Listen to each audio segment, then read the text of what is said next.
Pourquoi quelque chose est beau, pourquoi quelque chose est très beau. Toutes les cultures doivent se parler, les unes piqueront dans les autres. On est dans une société de la mondialisation où un Indien gagne sa vie à Dakar, un Dakarois gagne sa vie à New York, un Gabonais gagne sa vie à Paris. Que ça vous plaise ou non, c'est irréversible. Quand j'écris des romans, je ne suis pas en train de faire des manifestations. Le livre de la semaine sur Africa numéro 1, présenté par Stéphanie Hartmann. Bonjour à toutes et à tous, bienvenue dans le livre de la semaine, des propositions de lecture pour porter un autre regard sur le monde, tenter de le comprendre, d'en saisir la complexité, une définition qui pourrait bien correspondre à l'objet littéraire du jour, Fin de règne, Anne Solitude de France, un essai paru aux éditions Présence africaine. Pour en parler, nous recevons son auteur Valérie Cadignan. Valérie Cadignan, bonjour. Bonjour Stéphanie, merci de me recevoir. Merci d'être venue jusqu'à nous. Alors, votre livre est sorti en décembre dernier, mais vous l'avez écrit en 2010, je crois. Tout d'abord, de quel règne est-ce la fin selon vous ? Bien, donc de quel règne s'agit-il ? Ce serait plutôt le commencement d'un nouveau règne qui serait à définir, parce que je pense que les chantiers sont nombreux, il y a encore beaucoup à faire. Et je dirais qu'aujourd'hui, il y a finalement trois catégories de personnes. Il y a celles qui vont se lancer dans des chantiers de réhabilitation de mémoire oubliée. Et ça, c'est beaucoup de réalisateurs de films et de documentaires vont le faire. On a quelques exemples, par exemple, avec la Vénus Hottentote, la Vénus noire. Il y a aussi, dans une deuxième catégorie, ceux qui vont se lancer dans la construction d'un édifice où tout reste à faire parce qu'il y a des pans entiers de l'histoire d'une catégorie de la population qui reste à écrire, des pages blanches qui restent à remplir. Et puis une troisième catégorie sont ceux qui vont finalement recréer, redynamiser l'imaginaire, un imaginaire qui est endormi, un imaginaire qui ne demande qu'à se déployer, comme l'aurait dit Glissant, qui est un auteur martiniquais que j'aime beaucoup. Et là, par exemple, on a un exemple tout frais. Par exemple, hier, on a ce film que je n'ai pas encore vu, mais que je courrais voir, qui s'appelle Black Panther, où vraiment première production effectivement avec un casting presque exclusivement de personnes noires, voilà, disons les mots. Et voilà, donc il y a beaucoup de choses à écrire encore. Donc c'est toutes ces personnes donc sont à l'œuvre en même temps sur des chantiers parallèles, mais c'est pour dire qu'il y a encore beaucoup de choses à faire pour finalement arriver à ce que les personnes, les individus qui vivent en France, parce que mon ouvrage parle vraiment de la France d'aujourd'hui, puissent vivre dans une société pacifiée, une société où chacun a sa place, où chacun peut s'épanouir et réaliser ce à quoi il aspire. J'entendais la fin de règne comme la fin d'un monde ancien où les Blancs dominaient, notamment en France. Voilà, on en parle beaucoup en ce moment de blanc-triarcat, de privilèges blancs. Voilà, j'entendais cette fin de règne comme ça. C'est à peu près ça. C'est-à-dire que moi, je ne souhaite pas opposer les blancs et les noirs. Je me dis tout simplement pour passer à autre chose, avant de passer à autre chose, il faut quand même faire un bilan. Il faut dresser un état des lieux, et puis il faut continuer à avancer ensemble.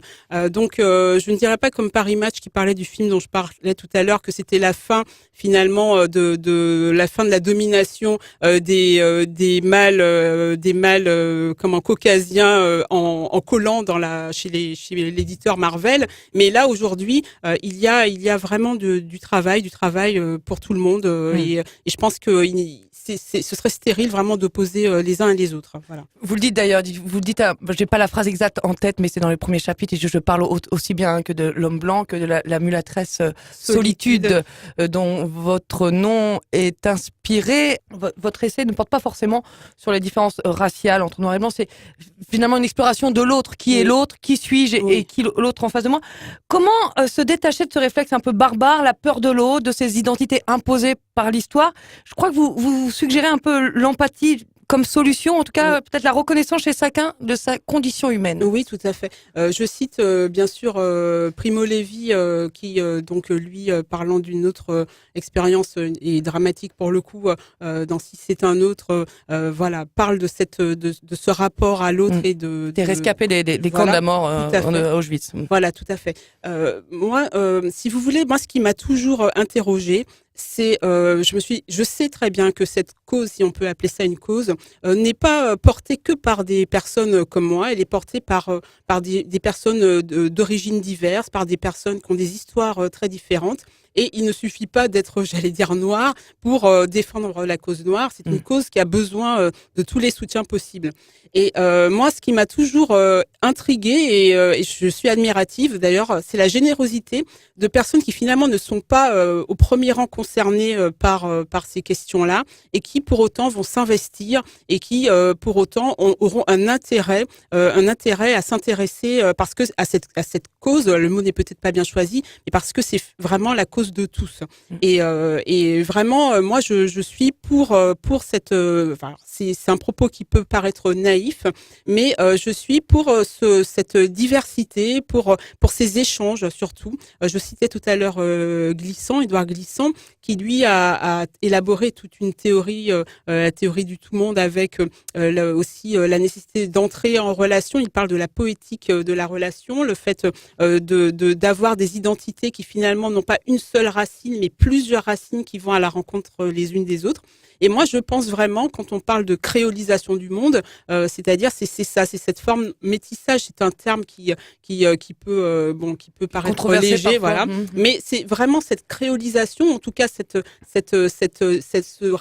rencontre de l'autre. Eh bien, je pense qu'elle est extrêmement riche.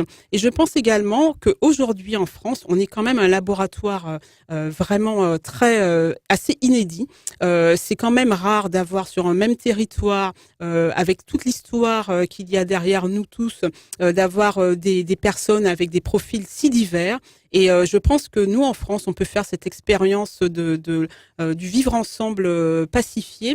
Et surtout, je pense que en répondant aux questions qui sont posées, en mettant les cartes sur la table, en affrontant les questions et en osant répondre aux gens qui interrogent, enfin, je parle là des pouvoirs publics, je pense que ça peut aider à passer à autre chose et à libérer des énergies. Vraiment des énergies qui, pour l'instant, je trouve, sont perdues ou sont stérilement utilisées dans des luttes qui ne mènent nulle part. Donc voilà. Briser un peu le plafond de verre. Est-ce que finalement votre métier de magistrat, vous avez été procureur, votre fréquentation des tribunaux a modelé votre expérience de l'autre et votre expérience de l'universalité de la condition humaine? Oui, tout à fait, parce que c'est vrai que dans les publics qu'on reçoit, les usagers qu'on rencontre dans les tribunaux, on dit les usagers de la justice. Oui, les usagers du service public de la justice, ont vraiment toutes les classes, toutes les origines sont représentées, et notamment parce que moi j'ai surtout travaillé dans un domaine qui est le domaine pénal, le domaine des infractions. Eh bien, on se rend compte que la commission d'infraction, voilà, ça concerne vraiment toutes les catégories sociales, toutes les origines, et et souvent, les ressorts qui conduisent à la commission d'infraction sont identiques chez les uns et chez les autres. Donc c'est vraiment un métier vraiment très humain, où on est au cœur des problématiques humaines. Donc voilà. Dans les derniers chapitres, vous essayez de trouver finalement des pistes de réflexion pour essayer de retrouver ce vivre ensemble. Est-ce que finalement les nouvelles technologies de l'information et de la communication, qui réduisent les distances, ouvrent des fenêtres comme ça sur le monde, un monde parfois virtuel, vous incitez beaucoup là-dessus, est-ce que grâce à elles, on peut inventer une nouvelle humanité et justement dépasser certaines divisions et se rassembler?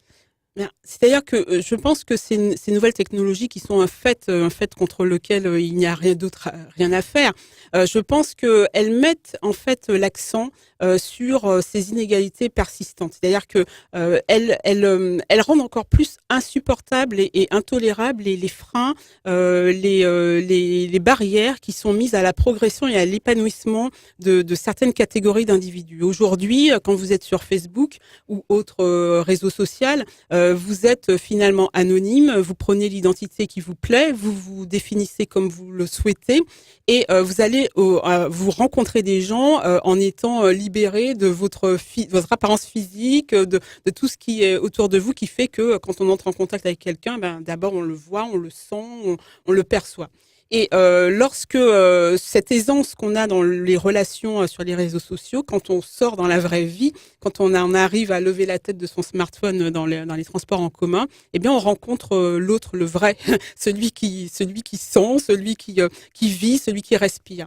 Et parfois, effectivement, on le renvoie du coup subitement à une catégorie dont il se croyait tout à fait émancipé. Donc je pense que les nouvelles technologies, elles rendent de façon encore plus impérative donc la nécessité de réfléchir à un autre mode de relation avec les autres pour laisser à chacun une place dans cette société. Finalement, il faudrait qu'on aille à la rencontre de l'autre dans la vraie vie, comme on peut le faire parfois avec autant d'aisance sur Internet. Oui, ce qui est une mission quasi impossible, je le conçois, puisque effectivement, les gens qui se fréquentent sur les réseaux ne se supporteraient peut-être pas du tout dans la vraie vie, et peut-être qu'il vaut mieux qu'ils évitent de se voir. Mais ce que je voulais dire, parce que j'ai un peu éludé, vous répondiez à côté de votre question au tout début sur le mot fin de règne, mais ça rejoint finalement cette dernière question. C'était un petit clin d'œil à l'anagramme du mot règne qui n'est autre que nègre.